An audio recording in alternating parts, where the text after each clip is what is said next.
Drame de Crans-Montana. Quelques informations intéressantes à vous communiquer aujourd'hui. Ici Jean-Claude Célie, guérisseur pour le corps et l'âme à Mézirvaux.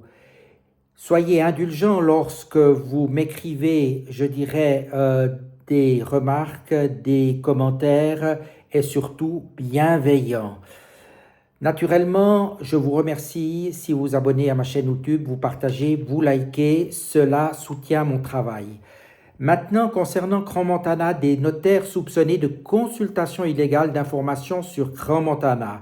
Les données liées à Crans-Montana auraient été consultées illégalement, révèle la RTS. Ce mercredi, des notaires sont soupçonnés d'avoir utilisé un logiciel Intercapi pour consulter des informations confidentielles du registre foncier. Le couple Moretti serait donc concerné. La loi stipule qu'ils peuvent uniquement les consulter à des fins notariales. À la suite d'un signalement, 6 procédures disciplinaires ont été ouvertes. Nicolas Ferraud s'en prend à l'Office cantonal du feu lors de son interrogatoire. Et là, on rigole bien.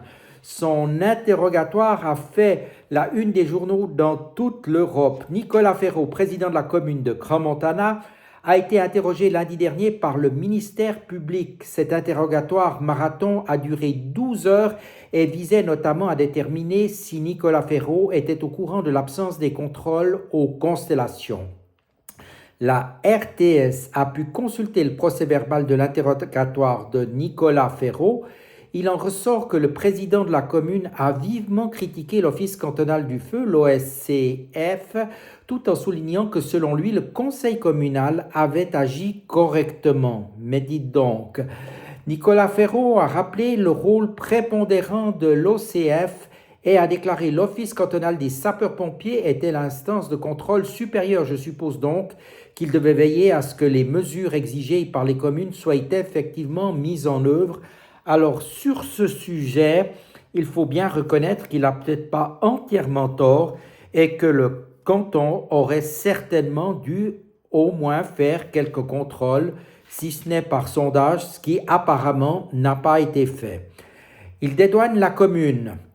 L'homme de 55 ans a ajouté que l'Office cantonal du feu devait avoir connaissance des lacunes structurelles en matière de contrôle. Il était certainement conscient du manque de contrôle dans l'ensemble du canton car il existe au moins 3500 établissements publics et l'OCF n'a apparemment même pas reçu un tiers des rapports sur les contrôles annuels de ces établissements, explique-t-il. Ah ben là, on voit très bien qu'il y a quand même un certain manquement ou une certaine léthargie ou un endormissement certain au niveau du canton du Valais, mais cela va un peu avec le reste. Vous en conviendrez. Nicolas Ferraud a rejeté toute responsabilité au sein de la commune, mais dites donc, le conseil communal aurait toujours suivi à la lettre les directives et des postes supplémentaires auraient été demandés pour la dernière fois en 2021.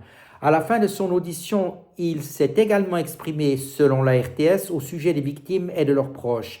41 familles ont perdu un proche, 115 personnes ont été gravement brûlées. Je ne trouve pas les mots pour décrire cela.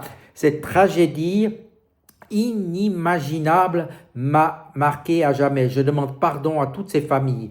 Ferraud a également déclaré avoir reçu des menaces de mort. Ma femme et ma fille ont également été menacées. Nous vivons dans l'obscurité depuis 103 jours et nous nous sommes barricadés chez nous. Ma collègue Nathalie Tsumkeller a analysé les déclarations de Ferraud dans cet article et montre les contradictions dans lesquelles le président de la commune est déjà tombé depuis la tragédie. Choquée par la facture erronée de 70 000 francs, Giorgia Meloni dénonce une insulte. Une facture de 70 000 francs a été envoyée ces derniers jours à la famille d'une des victimes de l'incendie au 1er janvier. Une somme exorbitante, d'autant plus qu'elle devait être intégralement prise en charge par le canton du Valais, rappelait le Corriere della Sera ce lundi. Il s'agissait probablement là d'une erreur. La lettre a eu le don d'irriter la première ministre italienne Giorgia Meloni. Elle s'est exprimée sur les réseaux à ce sujet. La présidente du conseil se dit choquée d'apprendre qu'un hôpital suisse avait envoyé des factures s'élevant à plusieurs dizaines de milliers d'euros aux familles de certaines jeunes personnes impliquées dans l'incendie. Elle évoque la facture de 70 000 francs qu'elle décrit comme une insulte, mais aussi une véritable farce que seule une bureaucratie inhumaine pouvait produire. Eh bien, elle n'a pas tort, cela n'aurait jamais effectivement dû se produire, c'est du n'importe quoi. Elle assure avoir parlé à son ambassadeur qui lui a assuré qu'il s'agissait d'une erreur et que les familles n'auront rien à payer. Elle estime qu'il serait révoltant que de tels coups puissent retomber sur les victimes ou sur l'Italie, tout simplement. Il y a eu aussi un concert caritatif à Lausanne mercredi soir à la salle Métropole. Un concert hommage au profit des victimes de l'incendie de Crans-Montana est organisé mercredi soir. Donc, c'était hier à la salle Métropole à Lausanne, intitulé Au cœur de Crans. Il a réuni une vingtaine d'artistes, dont Richard Cocciante, Jean-Baptiste Guégan, Julie Pietri, Julie Zenati, John Tears ou encore l'ex-bassiste des chanteurs du groupe Gold, Alain Liorca. La soirée a été présentée par l'animateur français de télévision et radio Jérôme Anthony. Ce concert caritatif est organisé par Only On Live Suisse, société spécialisée dans l'événementiel et portée par Olivier et Corinne Usan, résidant tous les deux à Crans-Montana. Son objectif est d'offrir un instant de solidarité et d'espoir selon eux. Tous les artistes sont bénévoles. Le concert d'hommage a été pensé en collaboration avec l'association Sweethearts, créée le 6 janvier. Créée par un groupe de parents eux-mêmes touchés par le drame, Sweethearts vise à soutenir financièrement les familles. Les bénéfices de la soirée lui seront d'ailleurs entièrement reversés. Les artistes participant à ce spectacle solidaire le font à tous à titre bénévole. Le concert débute donc à 20h et devrait durer 2h30 selon les organisateurs. L'incendie du bar Constellation de la nuit du Nouvel An à Crans-Montana, donc on le rappelle, avait fait 41 morts et 115 blessés. 38 sont encore hospitalisés à ce jour. Et on dit que le Valais préfinance l'aide fédérale aux victimes. La Confédération a mandaté le canton du Valais pour distribuer l'aide de 50 000 francs décidée par les chambres fédérales. Cette manne est prévue pour les 156 personnes décédées ou blessées dans la nuit du réveillon de Crans-Montana. Les frais seront préfinancés par le canton puis remboursés par la Confédération, a précisé l'État du Valais.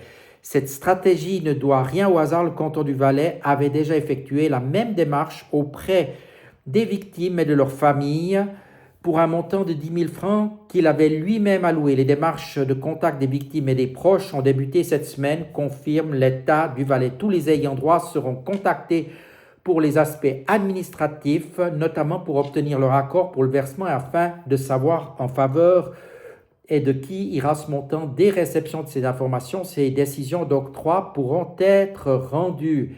Et en attendant, la Rega a réalisé 37 missions après le drame de Crans-Montana, justement avec les sauvetages en hélicoptère pour les rapatriements des blessés, etc. Et voilà tout ce qui se passe actuellement. Je vous dirais honnêtement que plus qu'on avance dans le temps, plus que nous avons des informations, je dirais un peu qui sortent de l'ordinaire, qui ne nous rassurent pas forcément. Certaines vont de l'avant et d'autres nous plongent tout simplement dans la sidération. Pour les personnes qui veulent partager certaines choses avec moi, elles peuvent le faire par mail. Ne partagez pas des détails trop précis sur les réseaux ou en commentaire. Je vous souhaite une excellente journée et vous dis à tout bientôt pour de nouvelles infos. Mais sachez que cela est extrêmement pénible aussi pour moi de vous transmettre ces infos car chaque fois, je suis dans un état de sidération qui est intense. Je vous dis à tout bientôt et merci beaucoup de votre attention.